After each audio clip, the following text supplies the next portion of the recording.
Guys দেখো কি পরিমাণে লোভী হতে পারে। কালকে মাত্র পুতুল খেলে গেলাম, আজকে আবার চলে আসছে পুতুল খেলতে। ভাই যেখানে যাই সেখানে খালি পুতুল খেলতে চায়। মালয়েশিয়া নালে 100টা দোকানে গেছে পুতুল খেলতে, এখন আবার আজকে ওইটা খেলবে। কি একটা অবস্থা, পাবা না তুমি দেখো। ওকে আজকে যদি পিং না পাও তোমার খবর আমি করবো। আজকে যে করে একটা ভালো পুতুল নিয়ে যেতে হবে, নাহলে তোমার আজকে বাসায় গেলে খবর আছে। তুমি এটা যদি না পাও আল্লাহ গাইস এবার ক্লোজ চলে আসছে।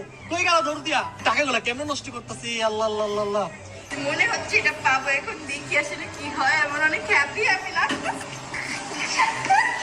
Best of luck. ওই যে পিছে সাইড ধরো, পিছে সাইড ধরে পড়ে যাবো, তারপর আমরা পেয়ে যাবো আল্লাহ ইনশাআল্লাহ। বেস্ট অফ লাক গাইস, দেখা যাক কি হয়। আল্লাহ প্লিজ আল্লাহ এটা পাওয়াই গেল না। পাইছো কনফার্ম। ইসিরে গাইস এখানে কেন আইসা আটকায়া যায়। থাক খেলার মনে চল জায়গা।